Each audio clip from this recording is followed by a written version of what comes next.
बिस्मिल्लाहिर्रहमानिर्रहीम, अस्सलाम वालेकुम। खेलों की खबरों पर तबसरा और तज्ज़ियों सजे स्कोर के एक और प्रोग्राम के साथ सैयद याया हुसैनी आपकी खिदमत में हाजिर है।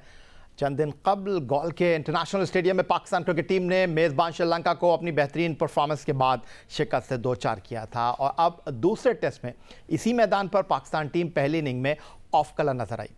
बॉलिंग में अपने अहम तरीन फास्ट बॉलर शाहीन शाह आफरीदी की गैर मौजूदगी में पाकिस्तान टीम विकेटों के जल्द हुसूल में नाकाम रही और शाहीन शाह आफरीदी की जगह शामिल किए जाने वाले बाएं हाथ के स्पिनर नोमान अली भी रंग न जमा सके। रही सही कसर पाकिस्तानी बल्लेबाजों ने पूरी की। कप्तान बाबर आजम के आउट होते ही पूरी पाकिस्तान टीम को रन स्कोर करने से ज़्यादा मैच बचाने की फिक्र लाहक हो गई। सलमान आगा की मुज़ामत ने पाकिस्तान को फॉलो ऑन से तो बचा लिया, लेकिन पाकिस्तान टीम 231 रन पर आउट होकर 147 रन के पहली इनिंग के खसारे से 2-4 हुई।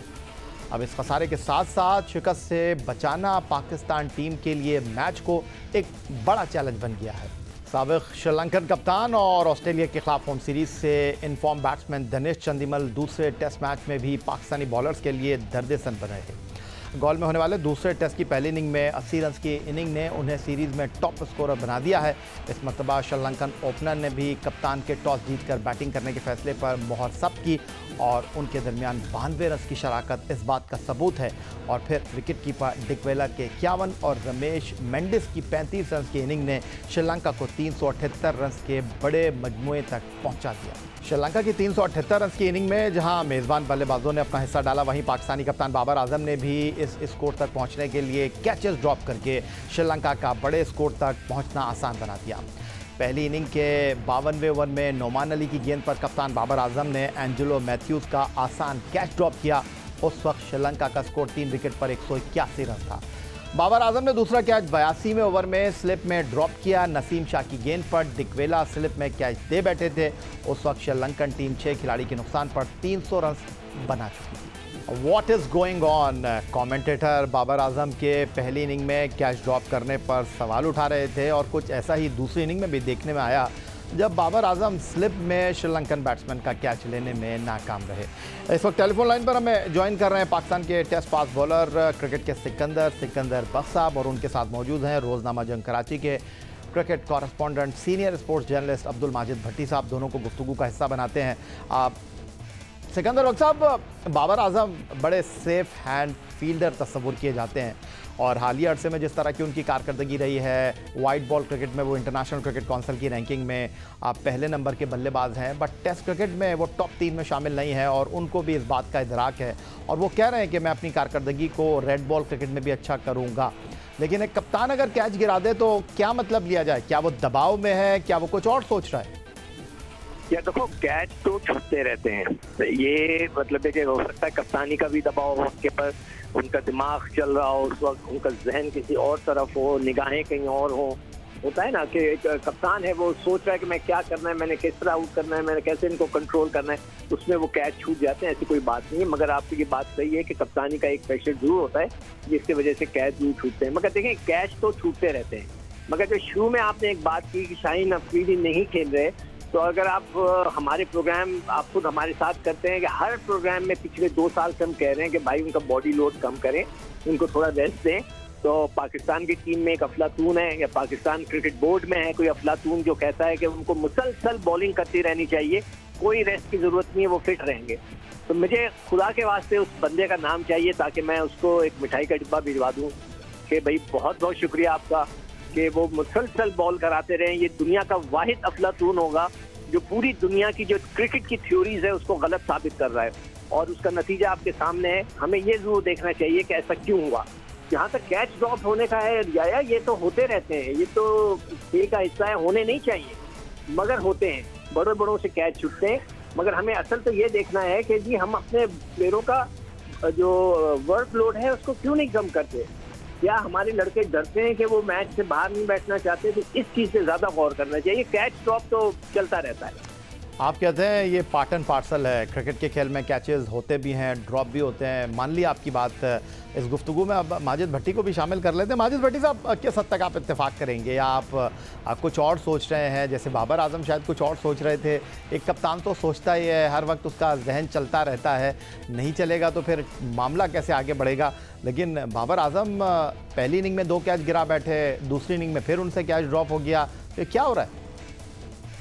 देखिए, यही कप्तान कई बार बहुत सारी चीजें सोच रहा होता है, उसकी तवज्जो बच जाती है, लेकिन एक टेस्ट मैच में 3 कैचेस ड्रॉप होना और तीनों इम्पोर्टेंट मौकों पर, ये मेरे ख्याल में काफी कंसर्न की बात है।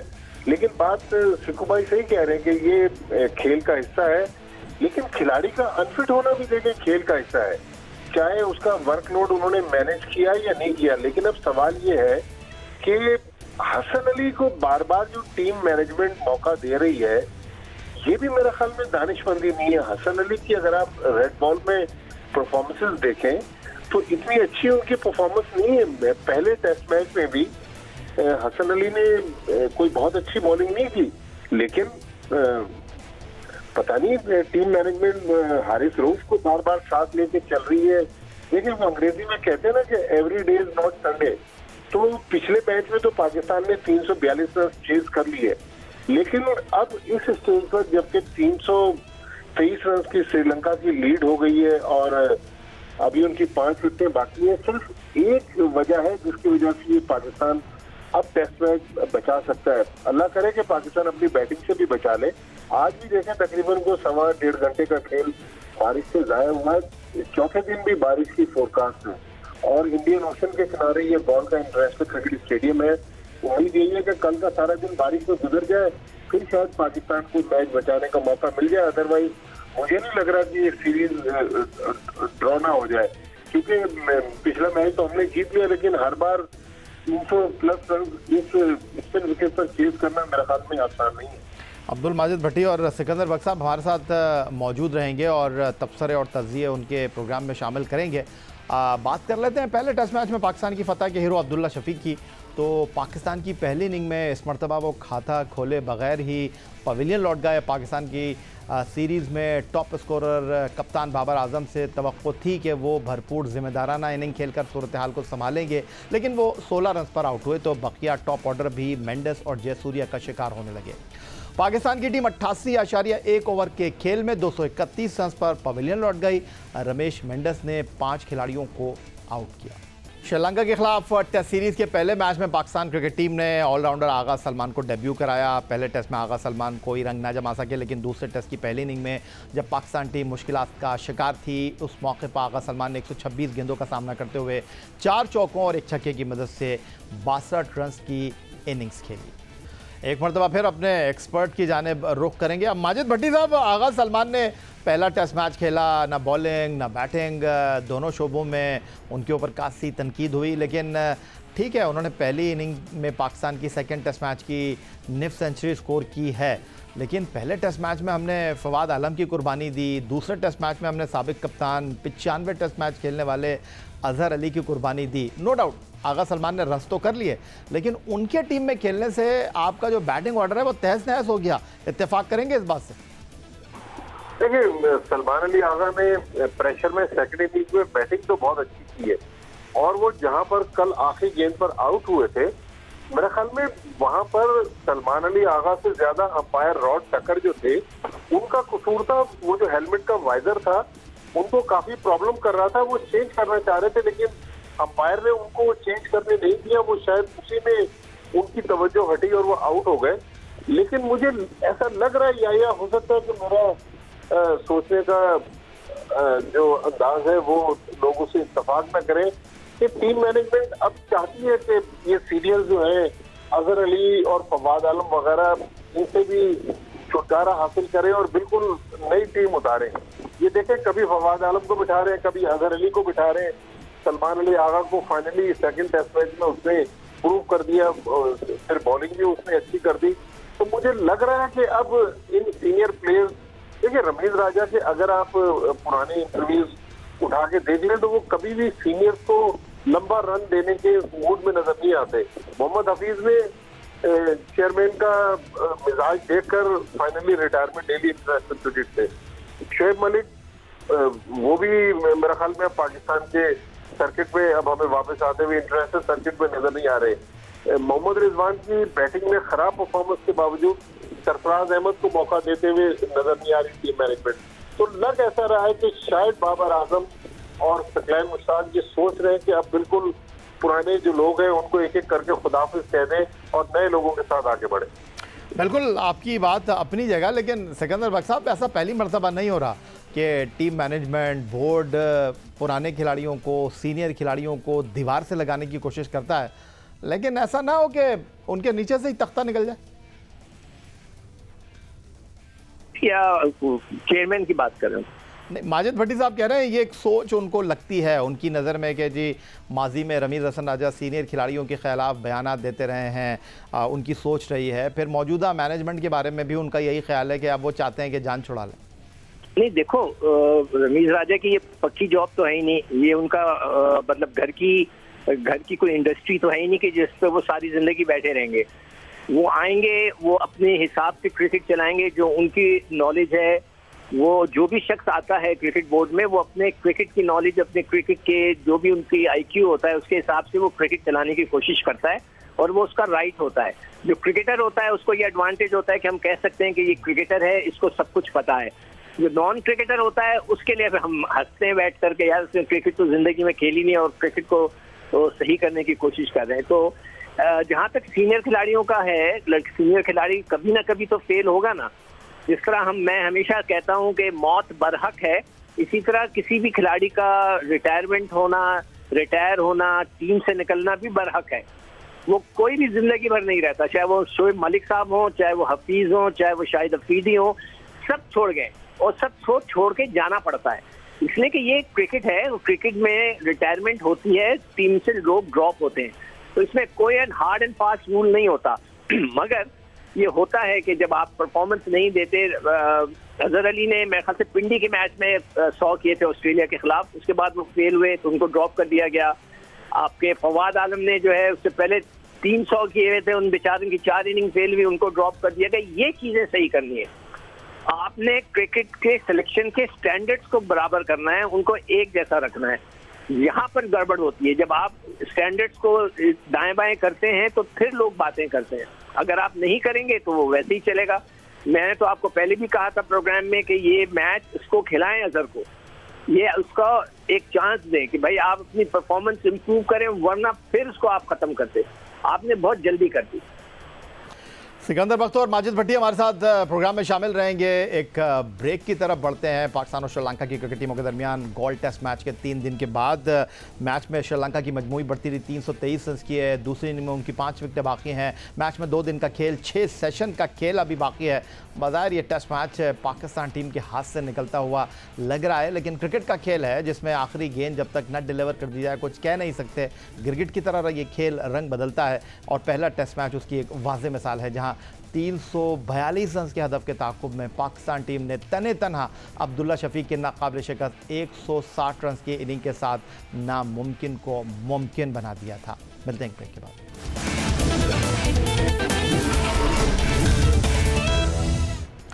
ब्रेक के बाद एक बार फिर कहेंगे आपको खुशामदीद। पाकिस्तान और श्रीलंका की क्रिकेट टीमों के दरमियान गॉल इंटरनेशनल क्रिकेट स्टेडियम में ICC टेस्ट चैंपियनशिप का दूसरा टेस्ट मैच जारी है और 3 दिन के खेल के बाद मेज़बान श्रीलंका की क्रिकेट टीम, जिनके कप्तान दमित करुणारत्ने कमर की तकलीफ का शिकार हैं, बावजूद इसके श्रीलंका की टीम की पोजीशन खासी मुस्तहकम है। दूसरी इनिंग में 176 रन पर उनके 5 खिलाड़ी आउट हैं और पहली इनिंग की 147 रन की बढ़तरी को अगर यहाँ यकजा किया जाए तो श्रीलंका की इस मैच में मजमूई बढ़तरी 323 रन है और अभी दूसरी इनिंग में उसकी 5 विकेटें बाकी हैं। सिकंदर बख्श साहब, पहले टेस्ट मैच के टीम सिलेक्शन पर खासी तनकीद हुई, क्यों फवाद आलम को आपने ड्रॉप किया, और एक ऐसी पिच जहां पर श्रीलंका 3 स्पिनर के साथ मैदान में उतरा। पाकिस्तान टीम हसन अली, शाहीन शाह अफरीदी और नसीम शाह के साथ मैदान में उतर गई और अब दूसरे टेस्ट मैच में भी टीम की हिकमत अमली जो है वो मौजूए बहस है। बात दरअसल ये है यहाँ पर कि पाकिस्तान टीम ने अगर अजहर अली को एक ख़राब कारकर्दगी के ऊपर टीम से ड्रॉप कर दिया तो सवालात ये भी उठ रहे हैं कि हसन अली किस बुनियाद पर इस टीम में शामिल हैं? Wicket keeper Mohammad Rizwan no doubt T20 cricket में गैर मामूली कारकर्दगी का वो मुजाहरा कर रहे हैं। वो वनडे क्रिकेट और टेस्ट क्रिकेट किस बुनियाद पर खेल रहे हैं, उनकी कारकर्दगी सबके सामने मौजूद है। और अगर ये चीज़ आप अप्लाई करते हैं तो फिर इस चीज़ को आपको सबके ऊपर अप्लाई करना चाहिए, सिवाय आप अजहर अली के ऊपर कभी छुरी चला देते हैं। पहले टेस्ट मैच में आपने फवाद आलम के ऊपर छुरी चला दी, तो क्या ये दुरुस्त सिमत में जा रही हैं चीज़ें? बिल्कुल आप सही कह रहे हो। देखिए यही चीज मैंने पहले सवाल के जवाब में कहा कि हर प्लेयर ने ड्रॉप होना होता है, हर प्लेयर ने क्रिकेट को छोड़ना होता है, मौत की तरह ये भी बरहक है। मगर आप किस तरह उसको डील करते हैं, किस तरह उसको हैंडल करते हैं, दैट इज इम्पोर्टेंट। हम जो है डबल स्टैंडर्ड के साथ चलते हैं। हमने इस मैच में भी जो मेरे हिसाब से गलत टीम इस लिहाज से सेलेक्ट की कि आपके पास फहीम अशरफ है कि जो कि जितनी इस वक्त हसन बॉल करा रहे हैं उतनी वो भी करा लेते, मगर हमारी बैटिंग लाइनअप थोड़ी नीचे चले जाती है। वो हमेशा टेस्ट मैचेस में रन करते हैं, तो हमारी जो टीम की सिलेक्शन है वो गलत है। हमें उसको सही करना है। मैंने आपसे पहले भी कहा था कि हमें ये पता चलाना है कि क्या टीम कप्तान सेलेक्ट करते हैं, सकलैन करता है, यूसुफ और सकलैन मिलके करते हैं, या सब मिलके करते हैं। तो अब जब तक हम स्टैंडर्ड्स को अपने प्रॉपर नहीं रखेंगे तो उस वक्त तक ये इश्यूज खड़े होते रहेंगे। किसी भी सूरत में आपको मेरे हिसाब से पहले मैच में फवाद को नहीं ड्रॉप होना था, सेकंड मैच में अजहर को भी नहीं ड्रॉप होना था। ये सीरीज खत्म हो जाती, पाकिस्तान आते, आप फिर एक नए तरीके से शुरू करते, मगर आपने ऐसा नहीं किया। मेरे हिसाब से तो फहीम अशरफ को भी इस मैच में खेलना चाहिए था और बैटिंग लंबी हो जाती। अब ये मैच पूरा रीप्ले होगा पहले मैच का, फर्स्ट टेस्ट मैच का ये रीप्ले होगा। उतने ही रन 10-20 ऊपर या 10-20 नीचे होंगे और पाकिस्तान को चेस करना होगा। क्या हम कर लेंगे? क्या हमेशा की तरह जो पिछला मैच की तरह हम इसको चेस कर लेंगे, या हमारी बैटिंग कमजोर पड़ जाएगी या कम पड़ जाएगी जिस तरह के पहली इनिंग में पड़ी है? तो ये सवाल तो उठेंगे। बहुत शुक्रिया आपका सिकंदर बख्श साहब, बहुत शुक्रिया आपका अब्दुल माजिद भट्टी साहब। पाकिस्तान और श्रीलंका की क्रिकेट टीमों के दरमियान गोल्ड टेस्ट मैच 3 दिन के बाद ऐसा लग रहा है कि टीम पाकिस्तान के हाथों से फिसल रहा है, क्योंकि तीसरे दिन जब ख़राब रोशनी के सबब खेल को ख़त्म करना पड़ा तो दूसरी इनिंग में श्रीलंका ने 5 विकेट खोकर 176 रन बना दिए थे और पहली इनिंग की उनकी 147 रन की जो बढ़तरी है उसका मजमुआ अब मैच में श्रीलंका की 323 रन की बढ़तरी के साथ दिखाई दे रहा है। यही था जनाब आज का हमारा प्रोग्राम। ट्विटर पर आप हमें फॉलो कर सकते हैं, फेसबुक पर हमारा पेज score.geo news, जहाँ जाकर आप इस प्रोग्राम के लिंक से एक बार फिर देख सकते हैं, और आप हमें ईमेल कर सकते हैं, अपनी राय का इज़हार कर सकते हैं score@geo.tv पर। इस दुआ इस उम्मीद इस तवक्को के साथ कि पाकिस्तान में खेल और खिलाड़ी तरक्की करते रहें। सैयद याहिया हुसैनी को स्कोर की पूरी टीम के साथ अगले प्रोग्राम तक के लिए इजाज़त दीजिए। अल्लाह हाफ़िज़।